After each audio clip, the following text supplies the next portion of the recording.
Bon matin à tous. Bienvenue à notre nouvelle séance d'analyse le 21 mai 2025. Comme d'habitude, on va parler un petit peu actualité, côté analyse fondamentale, tout ce qui est calendrier, news. Et après, on va passer à tout ce qui est analyse technique, graphique. On va essayer de voir les opportunités sur les marchés, tout simplement. Bon, pour tout vous dire, côté fondamentaux, il n'y a pas assez des événements à venir. On a travaillé le 20 mai sur la publication des taux d'intérêt au niveau de l'AOD. Comme vous le voyez, c'est le 20 mai, c'était hier. Les taux, ils ont baissé au niveau de l'AOD. Ils ont baissé les taux. Il faut savoir, comme vous le voyez ici, les taux, ils étaient à 4%, 4,1%. Prévu qu'ils vont baisser les taux à 3,85%, donc à peu près 25 points. Et c'est ce qu'il y a eu. Ils ont effectivement baissé les taux. Et comme chaque publication, regardez ici, il y a le taux d'intérêt et derrière, il y a l'intervention du gouverneur de Banque centrale sous forme d'une conférence de presse. Il y a aussi le discours, comme on a dit. Pour le 21 aujourd'hui, pas des événements assez importants. Il y a eu l'IPC, c'est l'indice de prix à la consommation au niveau du JBP Royaume-Uni. Et on voit clairement ici que l'inflation, c'était prévu 3,1%. Et regardez ici, la publication vient d'être 3,5. Donc l'inflation ici, elle a augmenté. Il ne faut pas s'attendre pour notre prochaine réunion qu'ils vont baisser les taux. Soit ils vont changer, soit ils vont garder les taux inchangés, soit ils vont plutôt augmenter les taux. Mais ce qui est sûr, une baisse des taux prochainement sur le GBP, il faut oublier ça. Ça, c'est au niveau de l'indice. L'indice de prix à la consommation, c'est pareil aussi. Voilà, donc c'était prévu 3,1% et effectivement, c'est sorti 3,5%. Donc, c'est pas bien. N'essayez pas de voir parce que c'est ça le problème pour quelqu'un qui débute. Il regarde l'information, il ne détaille pas directement, il voit c'est publié en vert, c'est plutôt positif. Non, non, l'inflation ici, elle a augmenté. L'inflation ici, elle a augmenté et c'est pas bien. D'accord? 2,6 à 3,5, ça, il y a eu une augmentation assez importante, que ce soit mensuelle, que ce soit au niveau annuel. Donc, il faut faire attention. Donc, l'information qui vient d'être publiée, c'est plutôt négatif et ça va impacter pour nous au niveau de calendrier, pour leur prochaine réunion, pour le 19-6. Il ne faut pas s'attendre pour le mois prochain, il ne faut pas s'attendre à une baisse des taux au niveau du Royaume-Uni. Il faut oublier ça. Donc, il ne va pas y avoir de baisse au niveau des taux. Donc ça, c'est au niveau d'aujourd'hui. Le stock de pétrole vient d'être publié aussi. Donc, grosso modo, on va terminer la journée. Pas des événements assez importants. Pour demain, et comme chaque jeudi, il y a les inscriptions hebdomadaires au chômage qui est publié ici. Et bien sûr, Forex Factory. Moi, j'en ai comme d'habitude pour faire un petit rappel à nos nouveaux participants. Je travaille sur deux calendriers économiques. C'est au niveau des horaires tout simplement. Celle-ci, je la garde pour GMT plus 2 heures de Paris. Et ça, c'est heure de Québec. J'essaie de vous montrer les exemples en parallèle. Lorsque je parle de demain, par exemple, il y a la publication des inscriptions hebdomadaires au chômage. Pour l'heure de Paris, c'est 14h30. Donc, heure du Québec, c'est plutôt 8h30 matin. C'est ça. Donc, Forex Factory. Ici, on voit pour le 22, ça va être demain. Euh, c'est où les inscriptions chômage? Ah, là voilà, les demandes d'allocation chômage ici. Et on a aussi intervention, conférence du gouverneur de la Banque du Canada. Donc, ça va impacter sur le dollar canadien, donc il faut faire attention. Pour le vendredi, vente en détail au niveau du GPP. Sinon, euh, le reste du mois, on va dire, les semaines à venir, pas d'événements assez importants. Mais ce qu'il faut savoir, regardez, petite remarque, pour moi, j'essaie toujours de consulter notre calendrier économique les 15 premiers jours du mois. Les 15 premiers jours du mois, il faut consulter tous les jours votre calendrier parce que tous les indicateurs macro les plus importants de 3 étoiles et plus, ils sont toujours publiés les 15 premiers jours du mois et les 10 derniers jours du mois, c'est assez calme. Il n'y a pas des événements assez importants, donc il ne faut pas s'attendre à beaucoup d'événements. Donc, vous êtes plutôt tranquille, vous travaillez plutôt sur le côté analyse technique, analyse graphique. Donc, c'est ça la différence. Donc, pour notre part, je peux vous montrer la semaine prochaine, c'est assez calme. Ça va être lundi. Le taux d'intérêt au NZD, bien sûr, vu que la semaine dernière, hier, il y avait eu le taux d'intérêt en Australie, et bah aujourd'hui, c'est le taux d'intérêt au niveau de New Zealand. Bon, ça va être à 22 heures la publication heure Québec. Bon, ça va être à 3 heures, 3 heures du matin, heure de Paris. Donc, des événements, ça ne va pas impacter énormément sur le marché pour ceux qui transigent l'NZD. Moi, personnellement, je ne traite pas l'NZD et l'AUD. Je suis plutôt sur des parités comme le dollar américain, le dollar canadien, l'euro, le GBP. C'est plus les parités que je travaille. Donc, chacun a ses spécialités. Moi, personnellement, je vous explique. NZD, AUD, ce pas des parités qui sont assez volatiles. Ça ne bouge pas trop. Par exemple, ici, je vous montre. Regardez ici, ça, c'est l'AUD USD. Vous voyez, sur le HK, c'est plutôt dans des oscillations horizontales. On peut pas travailler la tendance, ça peut rester 10 mois comme ça.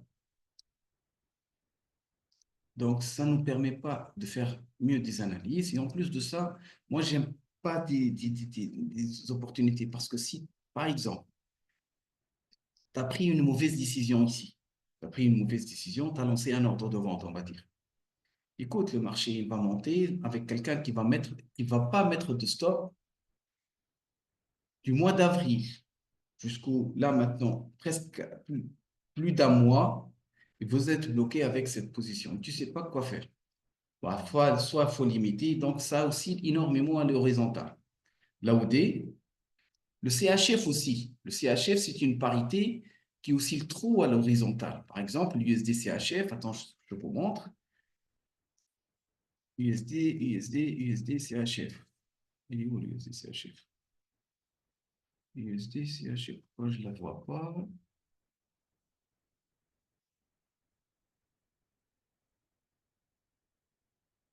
Là, voilà. L'USD CHF, pareil, regarde, on voit des impulsions ou des chutes comme ça, et la plupart du temps, ça reste, elle oscille à l'horizontale. Donc, ça dure énormément, ça prend plus de temps comme ça. Il y a eu une accélération de mouvement, et hop, c'est mort. Accélération, et après, c'est mort. Donc, si on reprend sur du daily, bon, ça, c'était la tendance avec Trump et tout, mais au final, ça corrige trop sur des intervalles. Bon, ce qu'il faut savoir aussi, si vous tradez sur des intervalles de temps assez petits et avec des gros lots, l'USD-CHF, c'est un excellent euh, moyen de trader. Par exemple, l'USD-CHF, regardez, je suis sur Daily, la bougie, elle fait en moyenne, regarde, la bougie sur le daily, en moyenne, elle fait 30, 40 pips, pas plus. Par contre, une bougie daily sur le GBP-GPY, ça fait 3 fois le volume que fait l'USD-CHF. Donc, ceux qui, par exemple, ils veulent transiger et sur des marchés qui ne créent pas beaucoup de liquidités, l'USD-CHF, l'AUD-USD, l'NZD-USD, ce sont des parités qui sont assez, assez stables, assez calmes. Donc, ça, c'était la remarque. C'est pour cette raison que je ne traite pas trop l'NZD ou bien l'AOD. Je suis plutôt, personnellement, j'aime bien trader des parités comme le GBP-JPY. Le GBP-JPY, ça bouge. Regardez par exemple ici, le GBP-JPY, une bougie sur le H4, ça fait qu'à 50 pips, 50 points. Et l'avantage, regarde, ça monte, ça revient, ça monte, ça revient. Les tendances, il y en a des opportunités. On peut trader les tendances avec. On peut trader des tendances, des oscillations qui sont assez parfaites. Donc, on peut travailler. Donc, comme je vous ai dit, ça, au niveau calendrier, même la semaine prochaine, il y aura pas beaucoup de fondamentaux qui vont impacter sur notre marché. Donc, pour la stratégie de la semaine dernière, bon, j'ai publié la stratégie sur le Discord. Euh, voilà la stratégie. La stratégie où on a utilisé les 4 moyens mobiles. Ça, c'est la stratégie. C'est un document. Donc, vous pouvez la télécharger, les paramétrer sur vos plateformes. Vous avez aussi une fois, par exemple, si vous travaillez sur MetaTrader, de télécharger ça et de l'enregistrer comme modèle. C'est très simple. Regardez, si je vais vous faire un petit rappel. Ça, c'était notre stratégie. Et cette stratégie, on a dit qu'elle combine 4 moyennes mobiles, 2 moyens mobiles de couleur bleue, 5 et 8 appliqués sur le prix de clôture, et 2 moyens mobiles exponentiels, 18 et 28, on les a mis de couleur rouge et appliqués sur le close, sur le cours de clôture. Et qu'est-ce qu'on a dit? Eh bien, tout simplement, on va trader les croisements. Ça veut dire quoi? Ça veut dire que si les 2 moyennes mobiles bleues croisent à la hausse les 2 moyennes mobiles rouges, ça nous donne un signal d'achat. Je vous montre en parallèle ici. La stratégie, la voilà. Stratégie, je vous ai montré comment enregistrer le modèle. Je vais vous faire un petit rappel. C'est ça la stratégie. On a 2 moyennes mobiles bleues et 2 moyennes mobiles rouges. Et on a dit, on va plutôt trader les croisements.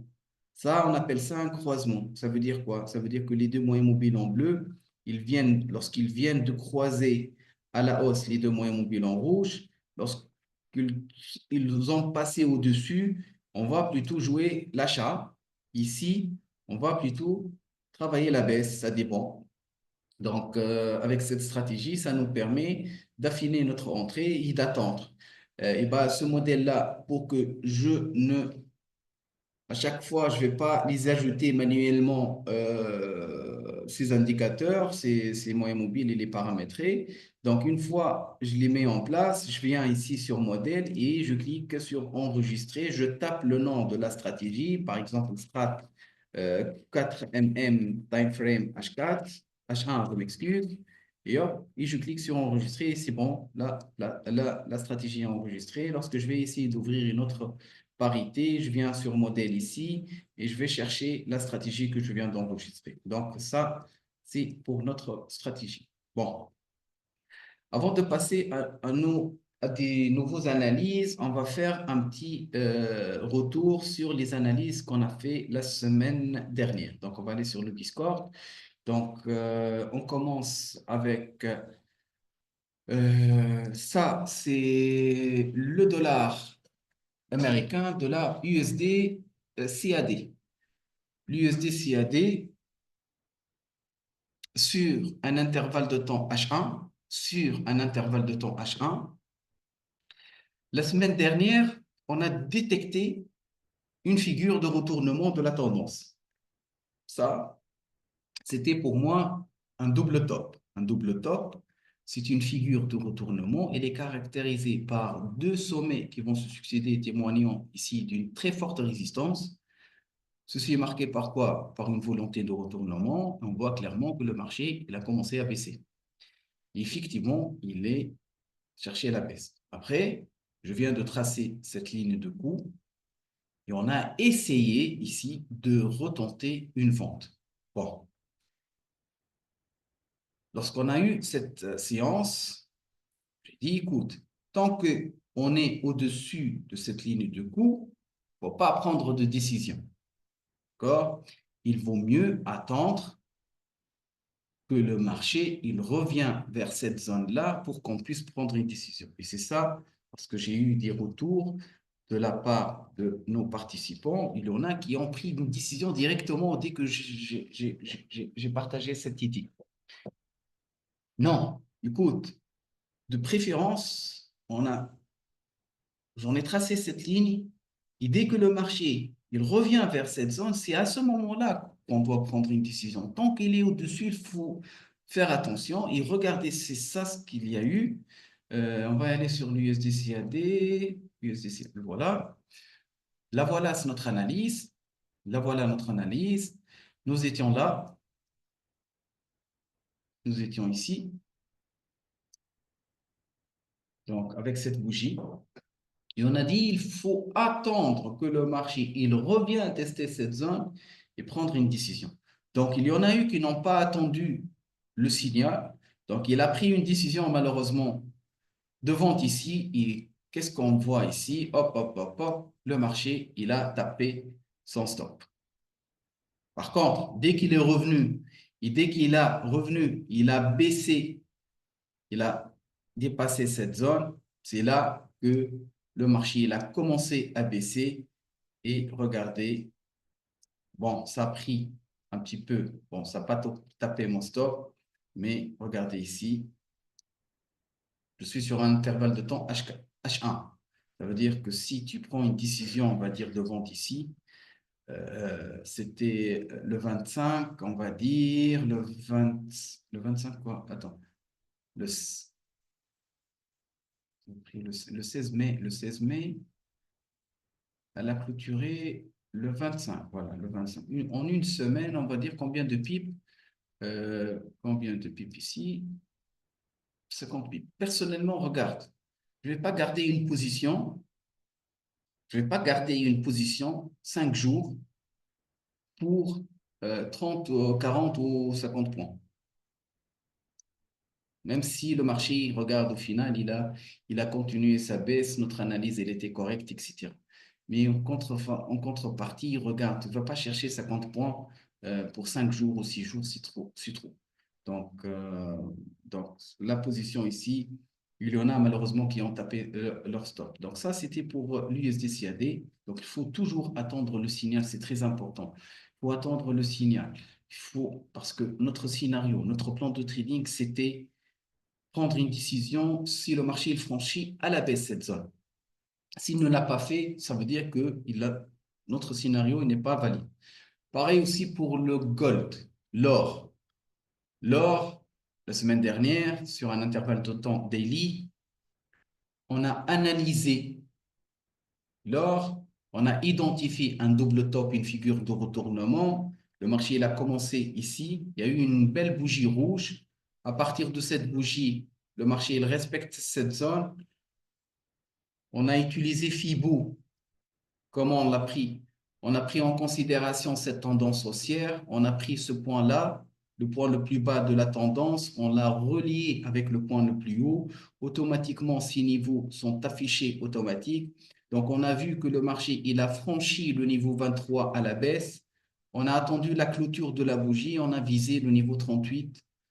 Le prochain niveau après le 23, ça va être le 38. Il ne faut pas chercher les 50 et 60 parce qu'on a une résistance en premier lieu ici. Et on voit ici, on va voir le marché, il a respecté notre analyse. Gold, gold, gold. L'or. Le voilà, l'or. On a dit sur daily, sur daily. Voilà. C'était ça notre position, c'était ça notre bougie.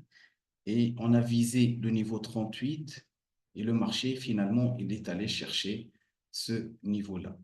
Il a repris maintenant à la hausse et on va faire après une autre analyse. J'en ai préparé pour l'analyse de la semaine, mais on voit clairement que le niveau qu'on a visé, le marché l'a touché finalement.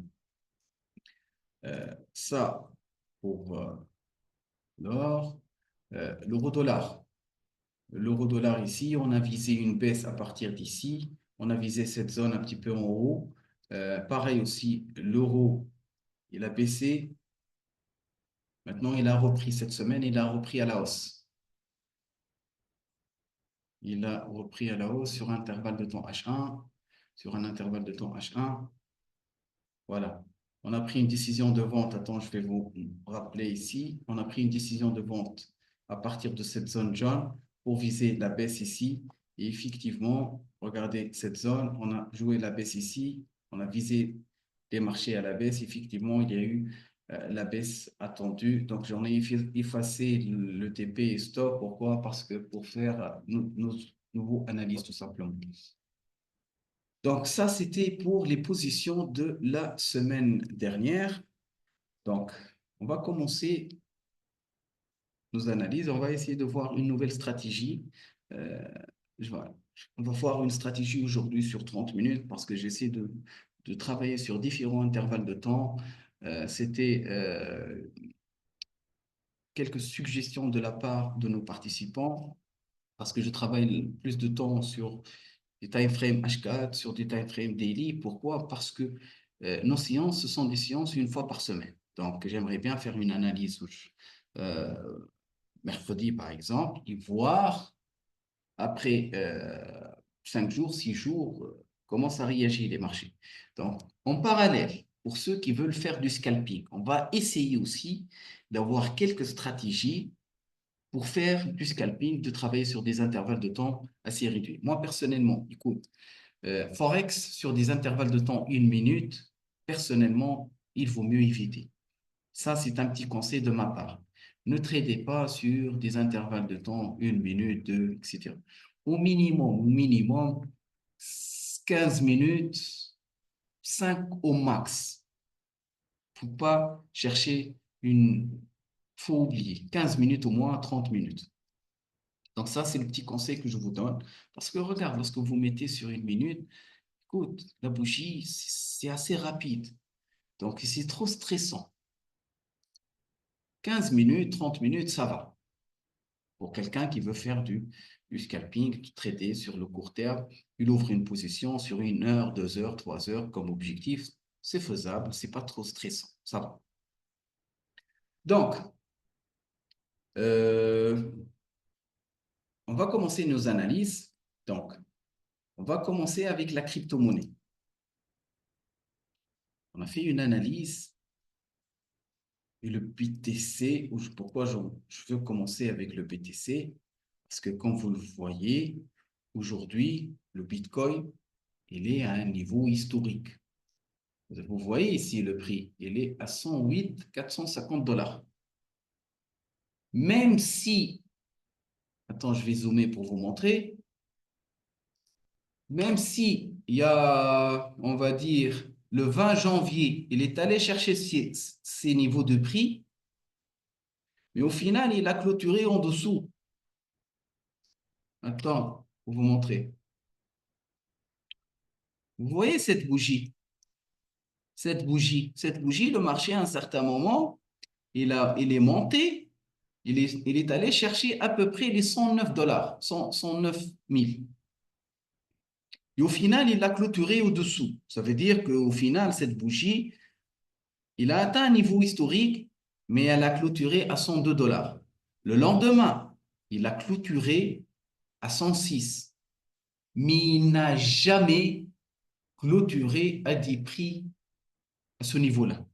Donc, on va attendre, on va voir, je dis bien, on va voir aujourd'hui comment cette bougie, ça va clôturer.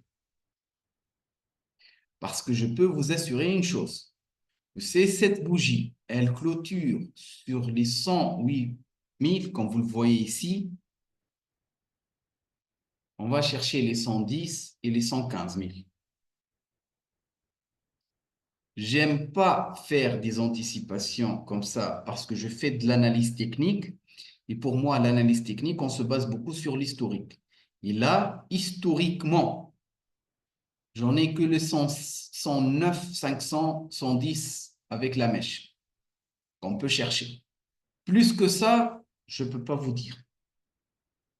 On peut travailler sur les extensions de Fibo pour mieux nous orienter. Regardez, Fibo, ici, on travaille avec les niveaux de retracement. Les retracements, ce sont les corrections. Fibo aussi, il a des extensions. Par exemple, attends, je vous montre Fibo ici.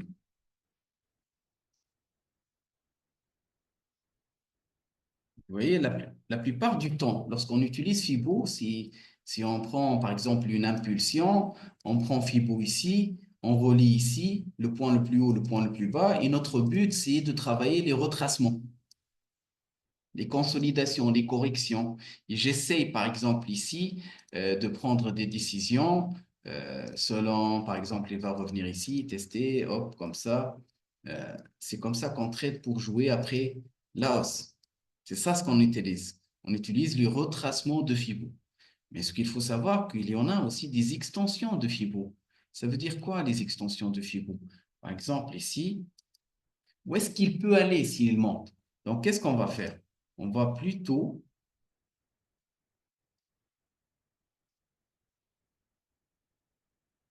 travailler sur les extensions. Comment on va ajouter les extensions? Je vais ici sur paramètres. Vous voyez ici, attends, je suis allé pour vous montrer. Je prends les paramètres, je suis sur TradingView, je prends les paramètres ici, je viens sur configuration en haut, je l'ai désactivé. Mais c'est ça les extensions. Regardez, il y a le 1,61 comme extension, il y a le 1,27. Et bon, on ne va pas chercher les 2 et les 3, 1,41. Ça, ce sont les extensions le plus près pour nous. Donc, pour moi,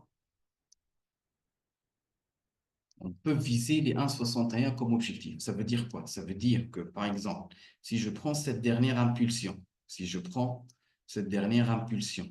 et j'essaie de viser où est-ce qu'il peut aller après. Donc, on va prendre Fibo, on va prendre, non, on va prendre ce point le plus haut, on va le relier avec le point le plus bas. Donc, ici, si on prend ces niveaux, donc, le marché, s'il continue sa hausse, il peut monter jusqu'à ici. Les 115 qu'on a cités, les voilà. Comme première résistance, une petite consolidation. S'il franchit les 115, il peut aller chercher les 120 000 ici.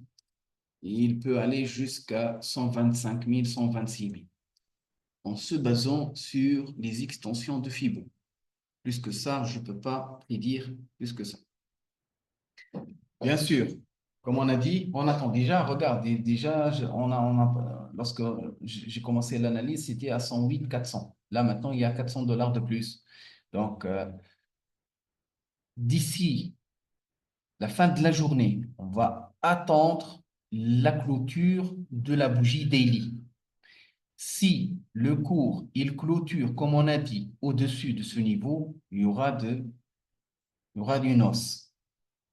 Si le marché, au final, attends, j'efface, il clôture au final, comme vous le voyez, cette bougie, au final, d'ici la fin de journée, elle clôture en rouge. Donc, elle va respecter cette ligne de résistance. On va plutôt travailler notre baisse tout simplement. Donc, j'espère que vous avez compris notre analyse. Donc, je vais vous faire un petit imprimé écran ici. Donc, ça, c'est au niveau de BTC. Parce qu'il faut savoir que le BTC uniquement, il monte. Par contre, le TH, ça reste un petit peu calme. Ça ne bouge pas trop. C'est vrai que on a anticipé une hausse ici depuis 2 semaines. Le marché, il a bien monté. Ça consolide un petit peu ici. Ça corrige. Même si je réduis un petit peu l'intervalle de temps, je vois ici une formation d'un petit épaule tête-épaule. Pour ma part, c'est plutôt une figure de retournement. Donc, on peut travailler une consolidation sur cette zone, je dis bien sur cette zone, si le marché est franchi à la baisse. Pour le moment, tant que le BTC il monte, on ne s'attend pas que le TH il va baisser. Donc, ça, c'est en relation avec le BTC. Donc, si vous regardez, vous trouvez que le BTC il ne fait que monter, je ne peux pas shorter le TH pour le moment.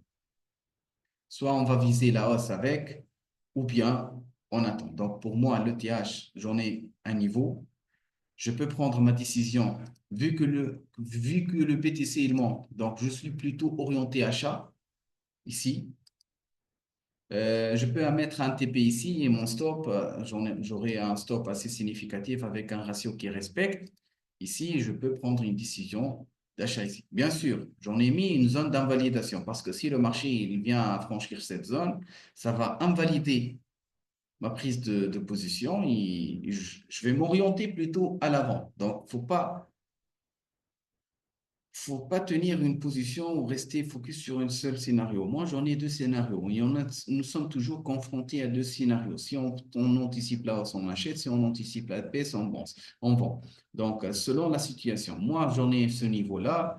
Si le marché il vient à baisser ici, je vais plutôt prendre la décision de vente, tout simplement. Donc, ici, je vais prendre ma décision d'achat à cette zone et sur le H4. Et je mets un stop assez serré ici. Donc, ça peut prendre cette zone à l'achat.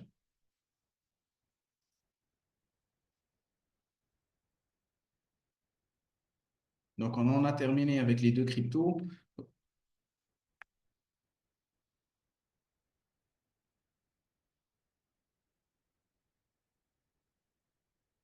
Bon, on va passer, avant de passer au gold, on va passer à l'indice de dollar américain. Bon. Le dollar, avant de faire des analyses sur les parités où il y a le dollar, moi, je prends toujours l'indice. Et avec cet indice, on peut avoir une meilleure orientation sur la direction finale de dollar par rapport à tous les monnaies majeures, on va dire. Donc ici, sur un intervalle de temps H4, je vois que l'indice de dollar, il est plutôt sur une tendance plutôt baissière. J'agrandis même l'intervalle de temps pour vous montrer. Regardez ici, la tendance, elle est plutôt baissière. La tendance ici, elle est plutôt baissière. Qu'est-ce que je remarque de plus? C'est que on en a eu une chute, le marché il entre dans une phase de correction, formation, hop, continuation. Pareil, qu'est-ce que je détecte ici? Il y a une chute, le marché il est entré dans une phase de consolidation, formation d'un drapeau. Pour moi, le drapeau, c'est quoi? C'est plutôt une formation, une figure de continuation. Pour moi, il y a encore une baisse au niveau du dollar. Ça va continuer sa baisse. Où est-ce qu'il peut aller? Il peut aller jusqu'à ce niveau-là. Donc, l'indice, je l'analyse pour avoir une meilleure vision sur les autres paires. Donc, d'après mes analyses sur le DXY là, je vois qu'il y aura encore de la baisse au niveau de dollars. Donc, si je prends, on va commencer avec l'euro-dollar, par exemple. L'euro-dollar, si je prends l'euro-dollar sur un Ibrahim, intervalle, oui, j'aimerais savoir le DXY, c'est l'indice du dollar américain par rapport à quoi? 99,547 par rapport à quoi? par rapport à l'euro, par rapport à six monnaies, les six monnaies, l'euro, le GBP, le CHF, l'AOD. Attends, je vais vous écrire ça parce que je les ai oubliés. OK. Donc, ça veut dire qu'il est à 99% de ces monnaies-là? Non, écoute, c'est comme la moyenne. C'est comme une Ah, moyenne, d'accord? C'est une moyenne pour voir, comme le Dow Jones, par exemple, l'indice des 30 sociétés selon le prix ou selon la capitalisation, etc., ça vous donne une moyenne. Et ben, l'indice de dollars, c'est la moyenne des six monnaies, comme je vous dis, par rapport au dollar, l'euro, le GBP, c'est le GBP, le CHF, oui, oui, le CHF, le yen japonais et la monnaie danoise. C'est ça les six paires. Et donc, si le dollar, il est là, ici, il est en train de baisser, ça veut dire qu'il est en train de baisser par rapport presque à tous ces monnaies-là. Mais je vois clairement que l'euro ici, il est en train de monter. Je vois que le GBP dollar, il est en train de monter. Je vois que le dollar canadien, le dollar par rapport au dollar canadien, il est en train de baisser. Par rapport au yen japonais, pareil aussi. Donc, c'est ça l'ensemble. Donc, moi, si je fais une analyse sur le DXY et je vois que, par exemple, sur daily ou sur une journée, qu'il y a encore un potentiel, il peut encore baisser. Ça veut dire que je suis plutôt acheteur sur l'euro-dollar et on a encore du potentiel à monter. Parce que pour moi, le dollar, il va encore baisser. Donc, l'euro, par rapport au dollar, il va plutôt monter. Ça va? Merci. Bien, bien, j'ai bien compris. Voilà. Donc, ça, c'est pour l'euro-dollar. Donc, vu que le DXY, comme on a dit là maintenant, il y a une figure de continuation et pour ma part, il y a encore une baisse, donc je peux prendre des décisions à la vente au niveau de dollar américain. Donc, si je prends le GBP, l'euro-dollar par exemple, l'euro-dollar ici, je suis plutôt sur une tendance haussière. Euh, je peux prendre ma décision d'achat ici. J'en ai un niveau historique ici. Je peux viser ce niveau-là. Si ça casse ce niveau-là, on peut aller chercher le niveau d'après que celui-ci. Donc, regardez ici, par exemple, nous étions sur une petite tendance ici baissière. Il y a eu une impulsion, contre-correction, une autre impulsion. Donc, pour ma part, je peux prendre un petit achat ici.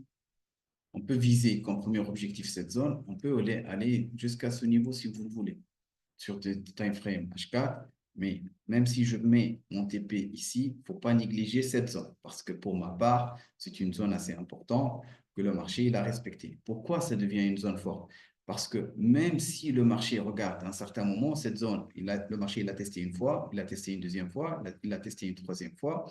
Regarde, il l'a franchi, il est revenu, il l'a réintégré, il l'a retesté.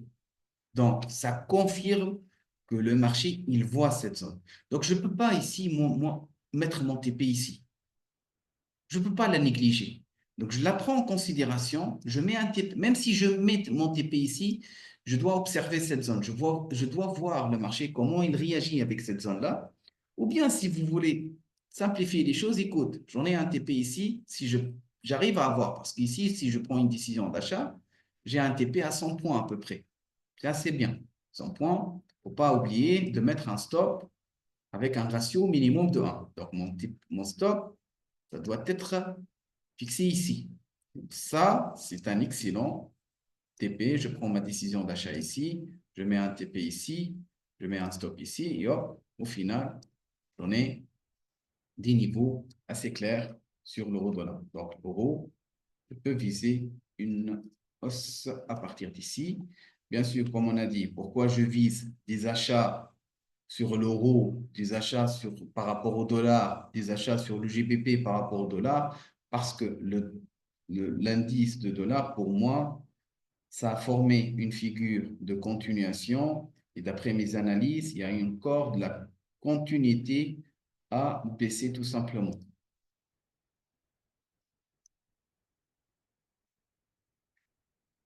Voilà. Bon, ça c'est pour l'euro. On va faire une petite visite sur le pétrole comme d'habitude. Euh, on va prendre l'intervalle de temps day sur un intervalle de temps daily. Euh, Ici, j'en ai une zone. La plupart du temps, regarde, le marché pétrolier, la plupart du temps, c'est sur des oscillations horizontales. Et il respecte beaucoup ces oscillations. Par exemple, ici, regardez, le marché, il est allé chercher cette zone, il a monté, il est redescendu, il a remonté. Donc, il y en a une première baisse, correction, une deuxième baisse, correction, et troisième. Bon, on ne va pas dire que je suis au plus bas d'une tendance. D'accord? Je suis au plus bas d'une tendance. On peut parler ici d'un double creux. On peut parler ici d'un double creux. Mais comme d'habitude, pour valider, pour ma part, pour que je puisse valider, ça doit clôturer au-dessus. On doit avoir une cassure, ce qu'on appelle la ligne de coût, parce que c'est vrai que moi, je vois qu'il y a un double creux. Nous sommes au plus bas. Nous sommes au plus bas. Ça, c'est le premier creux. Ça, c'est notre deuxième creux. Mais pour prendre une décision d'achat, eh ben, on doit attendre une clôture de le marché au-dessus au moins de ces niveaux. Donc, tant qu'il n'a pas franchi cette zone, faut attendre, faut pas prendre des décisions, faut attendre tout simplement. Donc, faut faire attention à ce niveau-là,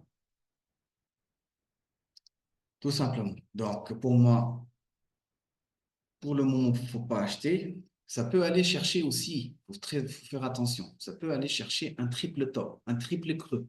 Ça veut dire qu'il peut aller chercher un autre creux ici, et après, il va monter. Pourquoi il est en train de baisser là maintenant? Attends, il a baissé, je vous ai parlé calendrier, il y a eu des publications sur le stock de pétrole tout à l'heure. Attends, aujourd'hui, aujourd'hui,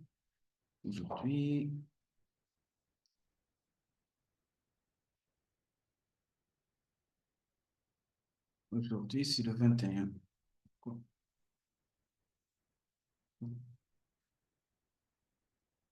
Aujourd'hui. Voilà, oui, stock de pétrole. Voilà, il y a eu des publications sur le stock de pétrole aujourd'hui, c'est pour cette raison. Un indicateur assez important qui a impacté sur le marché. Donc, la publication était négative et on voit clairement que le prix le prix de pétrole il est en train de baisser. Donc, comme on a dit, regardez, il ne faut pas prendre des décisions pour le moment. Personnellement, avec la formation d'un double creux, je suis plutôt orienté à l'achat. Je suis plutôt orienté à l'achat. Donc, mais la décision d'achat, je ne vais pas vous publier cette analyse. Si le marché, nous sommes à 61 dollars, si le marché, il franchit les 64, on peut viser 10 niveaux. Où est-ce qu'on peut aller? On peut aller jusqu'à chercher,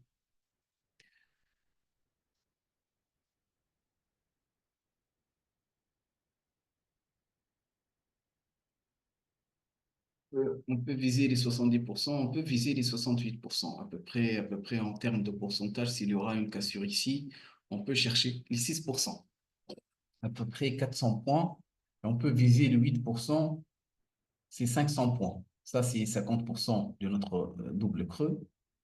Et ça, c'est les 70%, c'est à peu près 570 points. Donc, c'est ce qu'on vise. Pour le moment, ça n'a pas encore donné de signal. Ça n'a pas encore validé. Il faut attendre que le marché franchisse à la hausse la ligne de coût pour qu'on puisse prendre cette décision. Donc, ça, c'est au niveau du pétrole.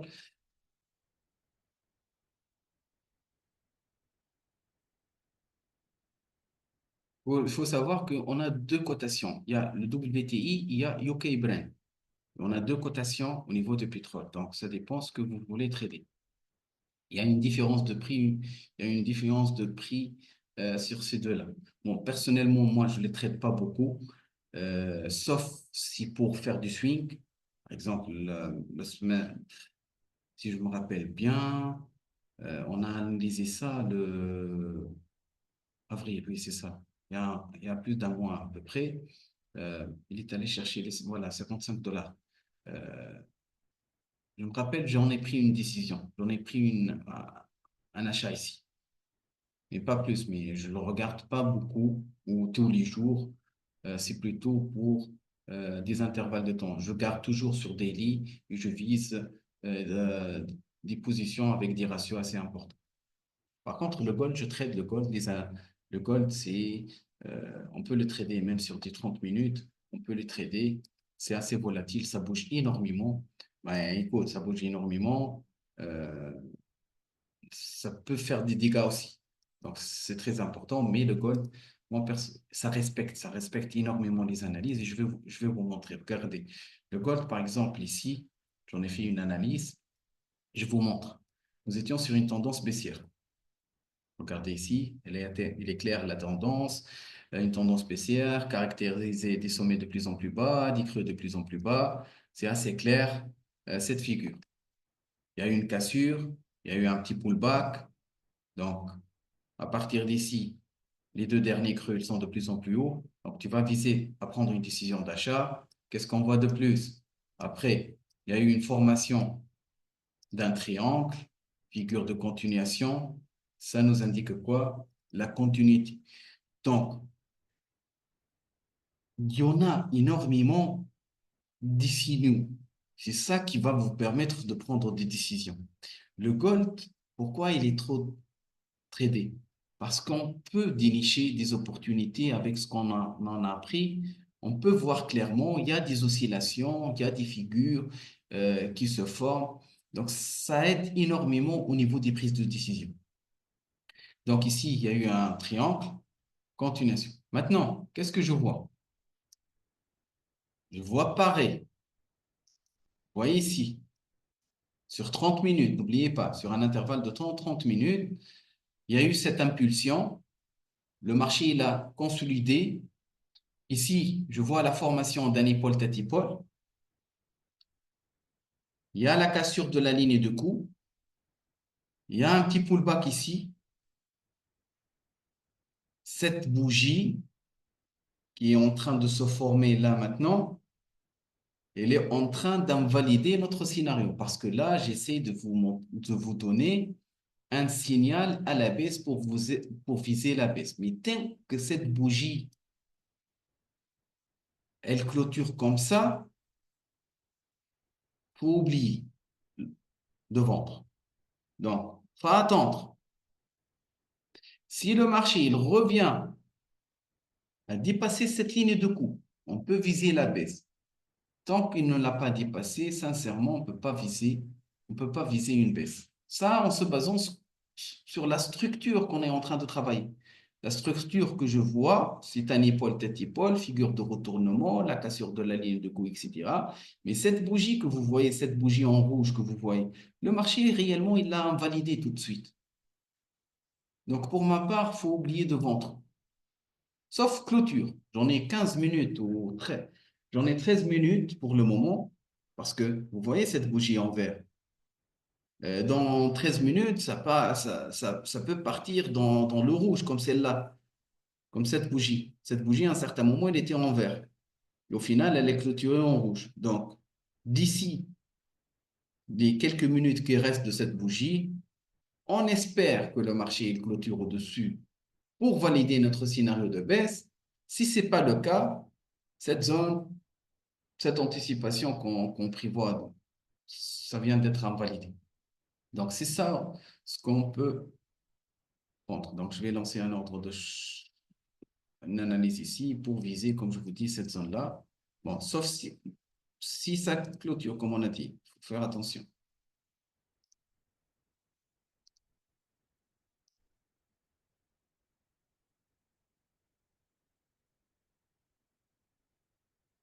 Donc, ça, c'est au niveau de l'or. Les indices. On va faire un petit tour au niveau des indices. On va prendre l'US 30 et l'US 30, c'est le CFD de Dow Jones, d'accord? C'est l'indice de Dow Jones. Donc, ici, si je prends l'intervalle de temps, on va commencer sur le H1 pour voir.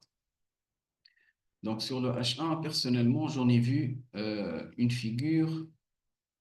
Ça, on appelle ça un wolf. Si vous vous rappelez, c'est plutôt un bisou. Figure de retournement.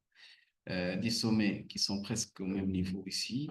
Les creux, ils sont plutôt inclinés, deux droites convergentes. Qu'est-ce qu'on remarque ici?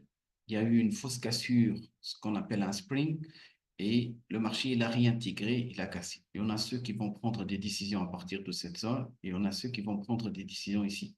Où est-ce qu'on veut viser? On va viser cette ligne parallèle, cette ligne. Bon, le marché pour le moment, il est en train de respecter cette zone. Je vais vous montrer. Vous voyez cette zone sur 30 minutes. Cette zone sur 30 minutes, il est assez respecté. Donc, le marché n'a pas pu la dépasser. Et j'en ai aussi sur 30 minutes une zone de résistance que le marché aussi, il est en train de respecter. Bon, je vois sur 30 minutes aussi que j'en ai un petit double creux ici. Bon. Donc, pour ma part, soit j'attends cette zone. J'essaie de tenter un ordre de vente parce que si je veux tenter un ordre de vente en se basant sur cette étoile filante, cette bougie, le marché il est déjà allé chercher. J'en ai raté cette opportunité. Donc, je vais essayer d'attendre une autre opportunité, de voir le marché, il revient tenter cette zone sur 30 minutes.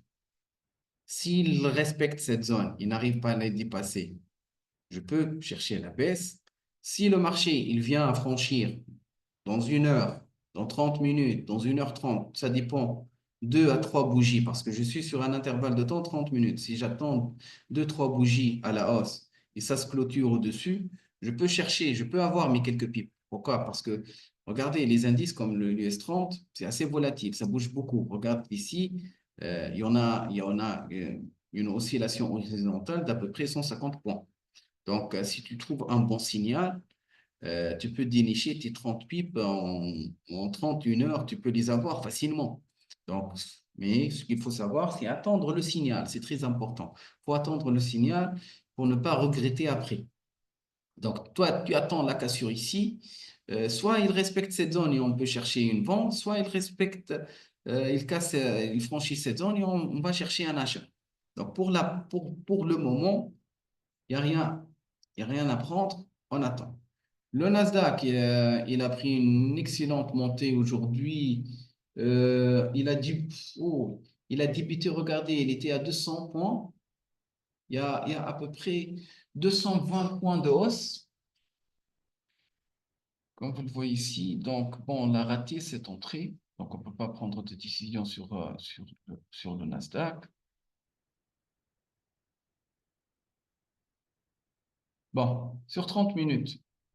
On revient sur les parités Forex. Donc, les indices pour le moment, j'en ai une seule opportunité sur l'US 30, mais ce n'est pas assez clair. Donc, il faut attendre.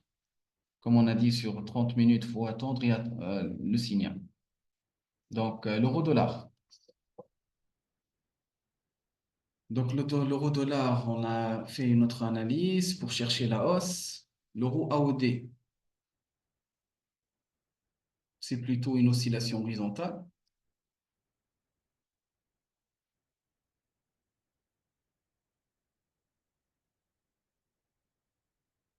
Dans le H4, si je prends l'intervalle de temps H4, j'essaie de changer d'intervalle de temps. Et sur un intervalle de temps H4, c'est pas assez clair. Je suis confronté à une ligne de résistance. Bon, vous voyez l'USD, on a dit que tout à l'heure, on a fait une analyse sur que le dollar, il est en train de monter, il est en train de baisser. On voit clairement que le dollar, il est en chute libre par rapport au dollar canadien. Donc, mais par contre, on est confronté à une zone ici. Donc, si le marché il franchit cette zone, on peut chercher la zone d'après. Donc, si j'agrandis, je vais essayer d'agrandir l'intervalle de temps pour avoir euh, où est-ce qu'il peut aller. Donc, vous voyez ça, cette bougie. Ça, c'est la bougie d'aujourd'hui. On attend la clôture de la bougie. Ça, c'est un marabouzou. Un marabouzou, c'est une bougie de continuation formée d'une bougie de continuation où, bon, il y en a une mèche. Attends. Ah, voilà, regarde. Un marabouzou, c'est une bougie de continuation qui est formée uniquement d'un corps. Il n'y a pas de mèche. Bon, on va dire que ce n'est pas signifiant ça. Mais cette bougie, si elle clôture zéro mèche en bas, ça veut dire que euh, de l'ouverture des marchés à la clôture de la journée, il y a une pression vendeuse. Donc, sincèrement, une bougie comme ça, si elle clôture, la bougie de demain, ça va être une bougie de continuation. Ça veut dire que le marché il va continuer sa baisse. Donc, il faut prendre en considération cette bougie, il faut attendre la clôture de cette bougie. Si elle clôture comme ça, c'est très simple. Notre stratégie, vous vous rappelez, on va trader cette fois-ci les bougies. Donc, je vais prendre en considération l'auteur, le corps de cette bougie, comme c'est le cas ici. Je vais viser quoi? Je vais viser 70%, pas plus. Bon, en prenant en considération si elle clôture comme à ce niveau. Je ne sais pas comment ça va se clôturer. Ça nous reste à peu près 6 heures ou 5 heures avant la clôture. Donc, faut attendre. Je dis bien, il faut attendre la clôture. On va mettre un stop au-dessus de cette bougie. Parce que si le marché, il vient à invalider cette bougie, pourquoi rester sur les marchés? Donc, notre stop, on le met au-dessus. On vise une baisse ici et on met un TP à 70% ici. Et comme je vous dis, il vaut mieux attendre la clôture de la bougie tout simplement avant de prendre cette décision. Ça, c'est pour l'USD CAD. Donc, on a fait deux analyses sur tout ce qui est dollar. On a euro, dollar, USD, CAD. On va essayer d'éviter maintenant pour jouer la diversification. On va plutôt aller sur le GBP, GPY. Le GBP, GPY, il n'y a pas ni de dollar. Mais on va voir. Donc, on va commencer sur un intervalle de temps H1.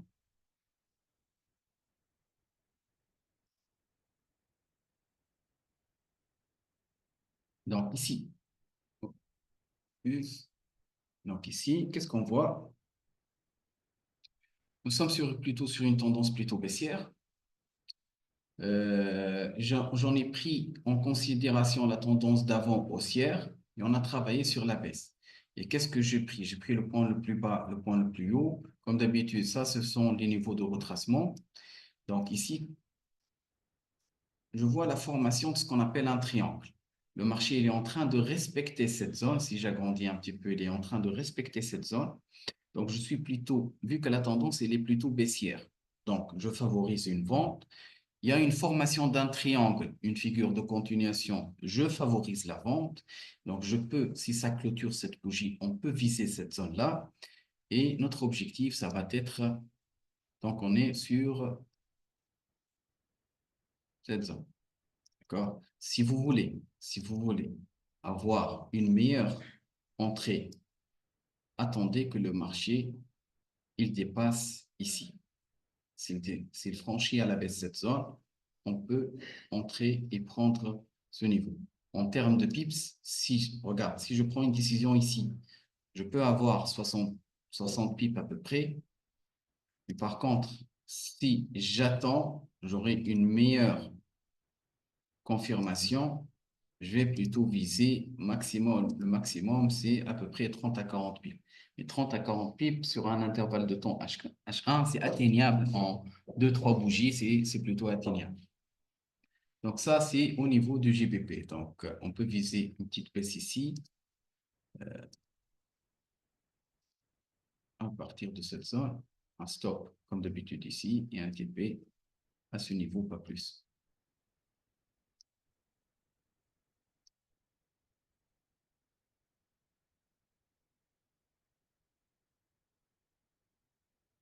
Donc voilà, comme ça, on a quelques opportunités bien diversifiées. On a travaillé sur la plupart, que ce soit crypto-monnaie, métaux, pétrole, indice, et bien sûr le Forex. N'essayez pas, par exemple, et c'est ça ce que je vois dans les historiques des participants, c'est que, par exemple, le monsieur, il va prendre beaucoup de positions sur le dollar, par exemple. Il prend un achat sur l'USD GPY, un achat sur l'USD CHF, un achat, une vente sur l'euro-dollar, une vente sur le GBP, et au final, il a 4 ou 5 positions, tous achats sur le dollar. Bah, si le dollar il va monter, il va profiter sur les 4 positions, mais si le dollar il va baisser, il va perdre sur ces toutes positions. C'est pour cette raison qu'on essaie de diversifier pour au moins avoir des meilleures opportunités. Au moins, une position, elle peut couvrir l'autre, tout simplement.